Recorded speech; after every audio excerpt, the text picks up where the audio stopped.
Do Big 12 fans at large hate the BYU Cougars as much as some internet trolls might have you believe they do? I don't think so, but we'll try and make heads and tails of it in a crossover edition of Locked On Cougars and Locked On Big 12.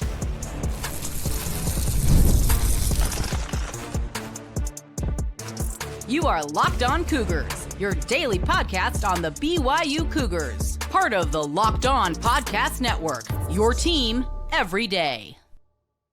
Happy Thursday, everybody. Welcome to a Locked On Big 12, Locked On Cougars crossover. I'm Drake Toll from America's #1 Big 12 podcast, Locked On Big 12. Thanks for making it your first listen every single day, and a show you're probably keeping in that rotation is Locked On Cougars. Jake Hatch joins the show today. And Jake, look, if we start here on the topic of everyone hating BYU, we can go to Oklahoma State, we can go to Baylor, we can go to Utah, we can go pretty much anywhere you want to go, and someone's going to accuse BYU of poaching their players or tampering. That's the big word. It's been the biggest storyline of the last couple of weeks, so we're touching on it again, and now we get to hear from the guy who covers BYU, and I get all the time, I get like he only talks about BYU. This is like the fourth time Jake's been on the show in the last year.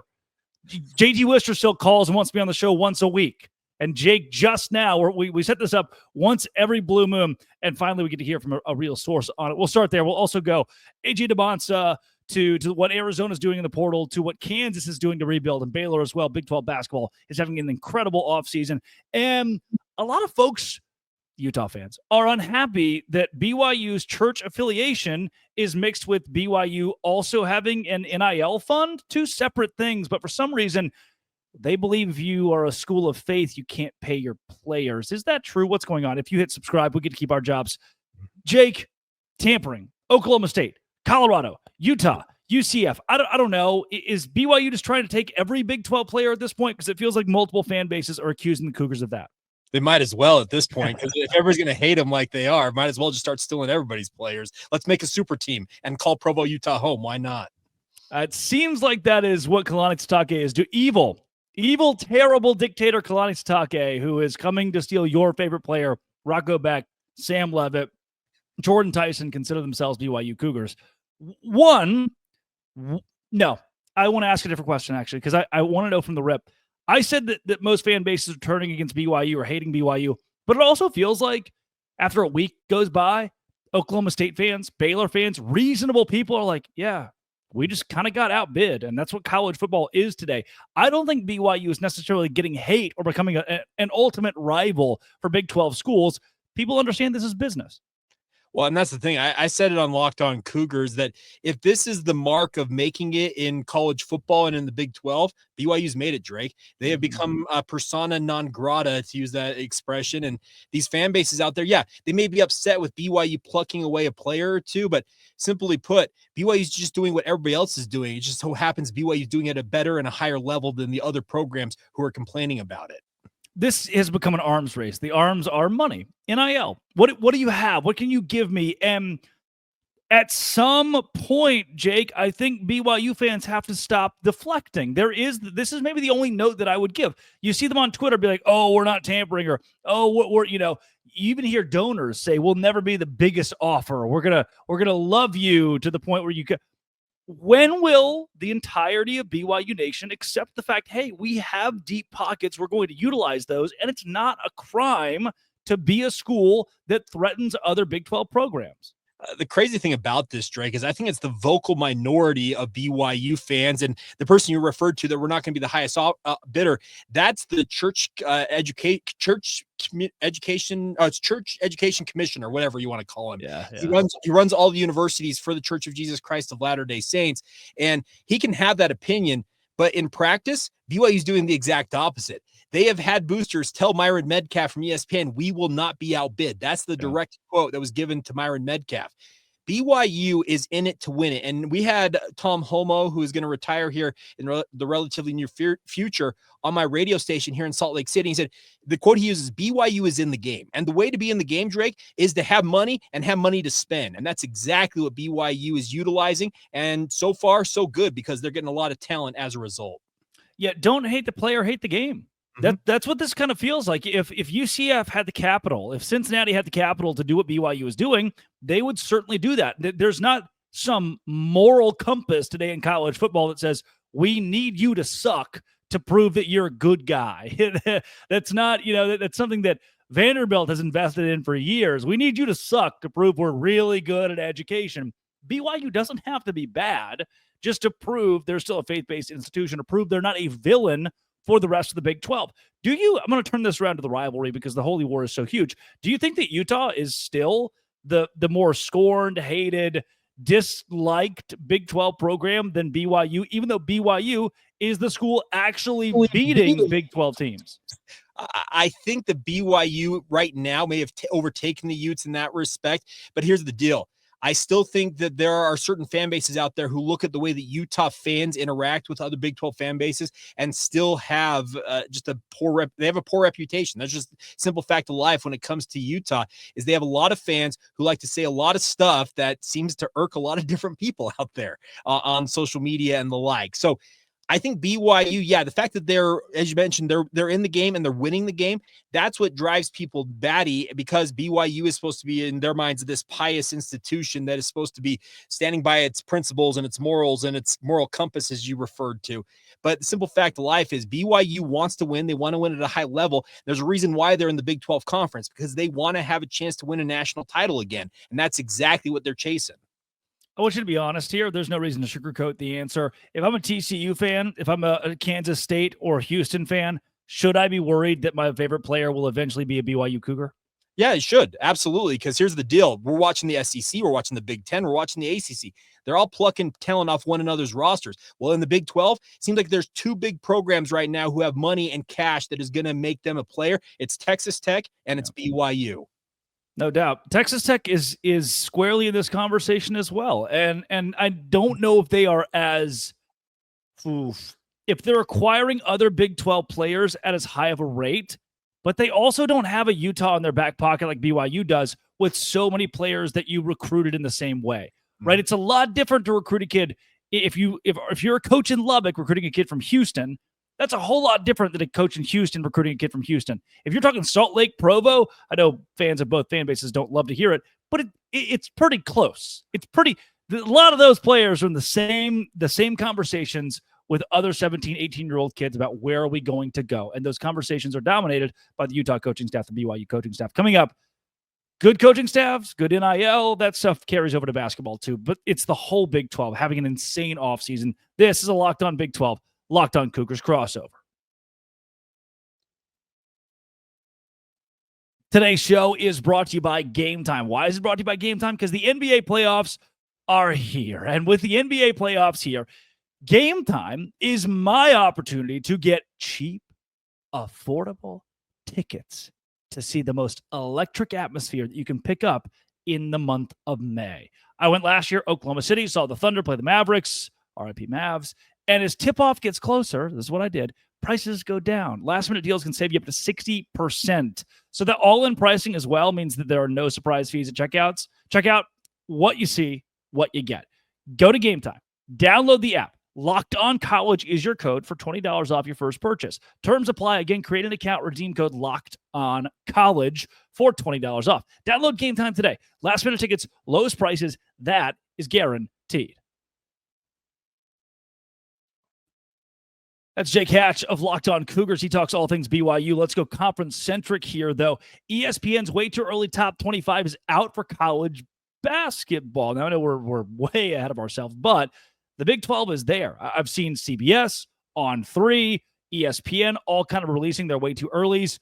Houston, top 5. BYU, top 5. Texas Tech, consensus top 10. Arizona, Iowa State, both top 15. I've seen Kansas up there, Baylor up there. The Big 12 is dominating, and the reason you get to open the conversation is you have the, still in my book, number one player in the country in A.J. DeBonsa, a slew of transfers, and Richie Saunders back. I don't know if you can start the Big 12 basketball offseason conversation without first looking at Provo. I would agree, Drake. Here's the thing. BYU, the stakes have been raised to just, I'd say, an insane level for Provo, Utah. We've got guys like John Rothstein out here saying that the floor or the expectation for BYU is a Final Four run this year. Might I remind everybody out there, BYU has made 30-plus NCAA tournament appearances and has still not appeared in a Final Four, Drake. So if they accomplish what this team has set before it, it's going to be absolutely historic. And the excitement level, it's palpable here in Provo, but they've got to match it when it comes to actually taking the court in November.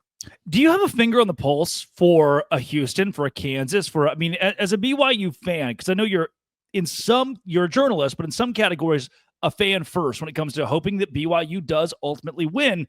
Do you look around the Big 12 and say, man, as good as BYU looks, I've got an eye on schools like Houston that are locked and reloaded? Yeah, here's the thing. BYU has gotten absolutely demolished the last 2 years when they faced Houston. Houston is just absolutely dominant. And yeah, you have to slay that dragon. But then you also mentioned the Texas Techs of the world, the Arizonas, the Iowa States. Hey, Kansas, they got this kid named Darren Peterson, who in some circles is the best recruit outside of AJ DeBonsa. Yeah. So there is going to be an absolute gauntlet to be run this year. Now, they are downgrading the conference schedule from 20 to 18 games. So that is a miniature break in a way to not have 2 extra conference games, Drake. But yes, you may think that BYU's upgraded. Everybody else around them upgraded as well. And that's the tough part for a BYU fan, I think, to stomach, is that, hey, we may have our best team quite literally we've ever had. And simply put, we may not be the best team in our league. Arizona basketball made some wild headlines over the course of the last week as their non-conference schedule begins to matriculate Auburn, Alabama, UConn, Florida, UCLA. Arizona said, look, drop us from 20 to 18 in Big 12 play. We're going to go play the best in the country. Do you like that format, or are you biting off more than you can chew, especially with these Big 12 schools mostly having 2, 3, 4, 5 new contributors? Well, that's the thing about it, is Arizona's doing it. BYU's doing the exact same thing, Drake. We are seeing them. They're going to be playing Clemson in Madison Square Garden. They're going to go to Orlando for an MTE event. They're going to be playing potentially in Boston, according to reports, against some team of some report out there, because they want to get AJ DeBonsa home to Boston to play in front of his hometown crowd. BYU is planning on beefing up their non-conference slate as bad, as big, and as tough as it can be, much like Arizona. And I have question marks if that is the right way to go about it, because it could wear you out by the time conference play comes around. But on the flip side, BYU had an absolute cupcake schedule this past year in Kevin Young's first year, and it took them 6-8 games in conference play to really find their bearings. So maybe this is the right thing to do, to go and test yourself against the nation's best and then hit the Big 12 ground running. Yeah, honestly, Arizona was there last year. They really stunk it up in non-conference, and we thought, I think they were 5-6 maybe to start the year. We thought, oh, they're down and out.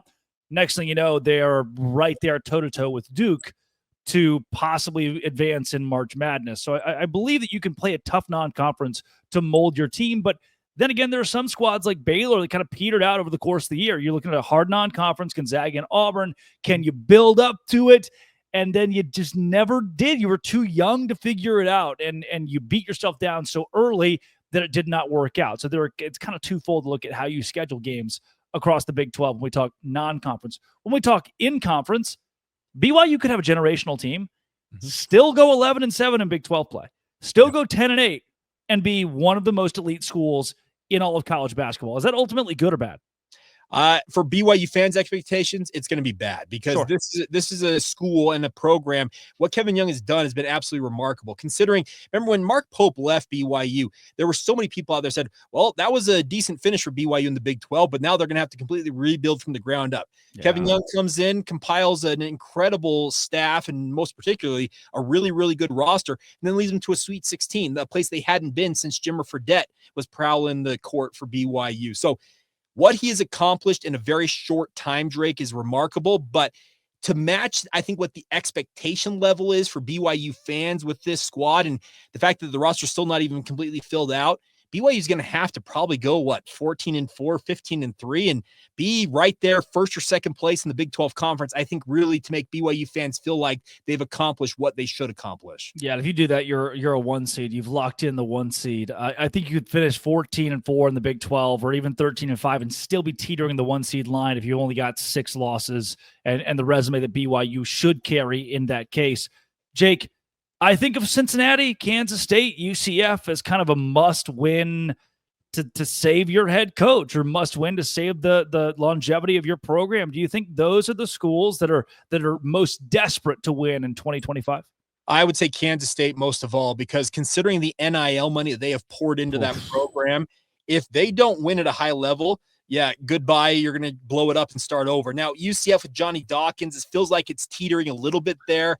Cincinnati, same thing with Wes Miller. I feel like they may, if they had an awful season, they may decide to go a different direction. But in particular, Kansas State, it's win now or else. And that's a tough scenario to be in because they've tried to buy their way to the top and it has not worked to this point. And they're going to pour more money into it. And at some point, those boosters are going to get fed up and say, you know what, we're yanking the cord. Yeah, hard not to consider Arizona State to be in that category, but kind of the reason I don't is they're past dead. Like they have just accepted their fate. Go and watch Richie Bradshaw at Locked on Sun Devils. He'll explain everything for you. For whatever reason, Arizona State just thinks, okay, we're just going to roll the ball out there and let it do what it's going to do because they simply put, they don't care about basketball apparently. No, they don't. And now that football is good, it's only buried basketball further, which I guess if that's what works, become a football school and that will never hurt you. It keeps the lights on at the swimming complex. Coming up, the faith that BYU claims they're pretty good at upholding, but is NIL antithetical to that? This is it's a heavy question. Locked on Big 12, Locked on Cougars crossover. Today's show is brought to you by Amazon Fire TV Stick 4K. Did you know that your Fire TV is also an Xbox? So I don't have to move my console from room to room. I can just play Call of Duty or EA Sports College Football in any room with the Amazon Fire TV. It is the latest technology for elevated playing with Wi-Fi 6 and 6E, auto low latency mode, advanced technology. Fire TV Stick 4K delivers smoother, more responsive gameplay with lightning fast speeds you need to stay competitive. It's also affordable and, like I said, portal. Bring it to the airport. Take it to your hotel.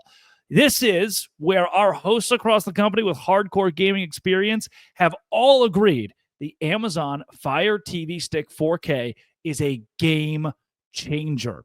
Head to Amazon.com/Fire TV Locked On to get started. Xbox Game Pass Ultimate subscription and compatible controller required. Available on select devices, including Fire TV Stick 4K 2nd generation, Fire TV Stick 4K Max 1st and 2nd gen, and Fire TV Cube 3rd gen. It's Fire TV. Jake Hatch of Locked On Cougars. Here's where things have been so interesting in the BYU NIL conversation. There is a very clear, explicit relationship between BYU and the Church of Jesus Christ of Latter-day Saints. And there have been dissenters from Utah fans to even those in the church who have kind of danced around this a little bit publicly, talking about how BYU spending millions of dollars in NIL, outbidding universities, picking up players, might be working antithetical to their, this is appropriate on second reference, LDS affiliation. With that being said, as someone who has represented the BYU fan base for a long time and understands this dynamic, when you hear that, what is the appropriate response? How do you respond? I chuckle because here's the deal, Drake.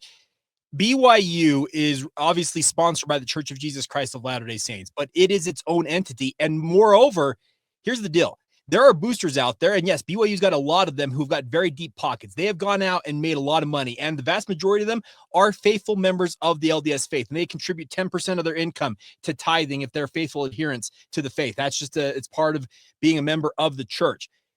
I love people out there who like to spend other people's money or tell them how to spend said money. I'm not going to tell Ryan Smith or any one of these other big BYU boosters how to spend their millions, if not billions of dollars. And if they want to spend tens of millions on BYU sports, good on you. A lot of them have deep ties to Provo and deep ties to BYU, and they want nothing more than to watch BYU succeed at a high level. And if that's the way that they can contribute to it by putting a lot of money into the pot, go for it. I'm all for it because, as I like to say, more money means more good, means more business for me and my podcast. I think there are fan bases, maybe a Cincinnati fan, a UCF fan, who see this online chatter, who see the rhetoric and get confused. We're like, yeah, man, BYU has this honor code, but now they're paying millions of dollars at NIL. They're pretending because of something that was misconstrued by a Utah fan or someone who is uneducated. They're pretending that BYU's connection to faith means that the limitations extend to NIL for some reason. And it's like, I don't get it. You could ask 50%, I believe this is a true number, of Big 12 fans. Can BYU fans have caffeine? They would say no. Can they sell it at the stadium? No. Can they watch TV or movies? No, right? There's so many common misconceptions about the LDS faith that Big 12 fans have had to learn. And I get it. You're from Groesbeck, Texas. Yes. You grew up rooting for Texas Tech. I understand where that guy's coming from. All he knows about BYU, he probably read on Twitter. This feels like just another broad, common misconception. Yeah, I agree. We're not Liberty. Let's put it that way. Liberty and the evangelicals, they got a whole different list of rules than BYU has. Yes, BYU has pretty stringent rules. Essentially, it's no premarital sex, no alcohol, don't do drugs, and essentially live a clean, chaste life. That's what the BYU Honor Code is here for, Drake. But guess what? They sell caffeine on campus, everybody. There's fully leaded Cokes, Dr. Peppers, whatever you want to drink. It's there on campus. You're right. There is a lot of misconceptions out there because a lot of people, the LDS community and the LDS population it's like a footnote in the overall U.S. community. There's roughly 6 to 7 million members in the United States, which has 330 million people in it. So there are a lot of people out there that have probably never met a member of the Church of Jesus Christ of Latter-day Saints. And yes, they're seeing the online rhetoric between BYU and Utah fans. And yes, they're getting it misconstrued as to what BYU requires of its students, its athletes, and even members of the LDS faith as well. So I completely understand the misconceptions and feeling like, hey, I'm confused on why BYU is doing this when we're hearing that it's going like this on the other side. Simply put, BYU's in it to win it, and if it requires funding some money, they have boosters who are willing to foot the bill, and at the same time, BYU will hold to its mission, and that is to educate the next generation of students and keep them as faithful as they can when it comes to LDS faith.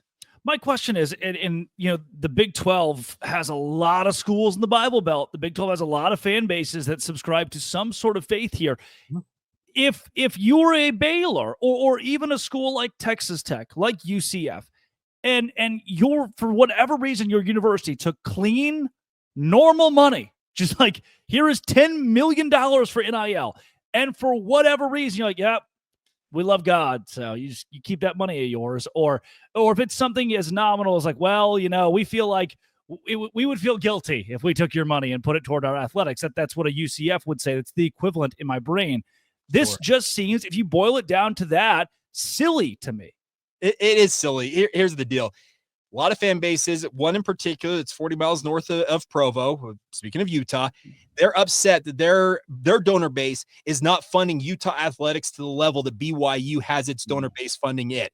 And the fact that BYU's having success, and they've stolen a couple of players from Utah in their eyes over the past recruiting cycle, Keanu Tanavasa, Carson Ryan, the two names that they like to shove in BYU fans' faces. They went to war for Oklahoma State when it came to the Justin Kirkland deal. Even though Oklahoma State fans and our good friend Cody Stovall were like, dude, it's part of everyday life in this new world of college sports. It's jealousy. And here's the other thing about this. The LDS Church was cast out of multiple communities when it was first founded way back in the 1800s. And there is a generational persecution complex that still is ingrained in this church, Drake. And I'm a member of the faith, so I'll speak on this a little bit more authoritatively than I think a lot of people can.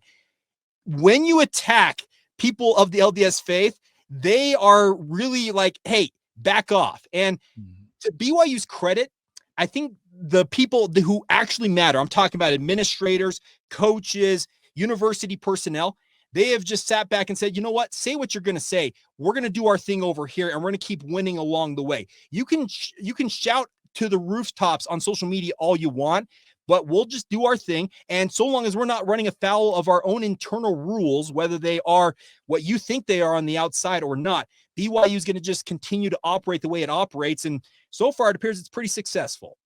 I'm glad you brought that up. And talking about being a member of the church, this is a hard question. And I'm kind of putting you in a tough spot to answer it. To me, as someone of faith, I've always viewed, like I went to Baylor Baptist School. I've always viewed the better Baylor is, the more people understand, hey, the largest Baptist university in the world is at the forefront of college athletics. That is spreading a mission that goes further than I like to see my team do good. This is a university carrying a mission afar. So when people donate money, now the LDS faith, their community, is not putting any church money into BYU athletics or into NIL. That is not happening. Let's be very clear here. Though, to me, athletics, your university brand, can be a mission field. It can be an opportunity to spread the word of something you care about or your faith. Do BYU donors, by and large, see donations to athletics as that kind of billboard?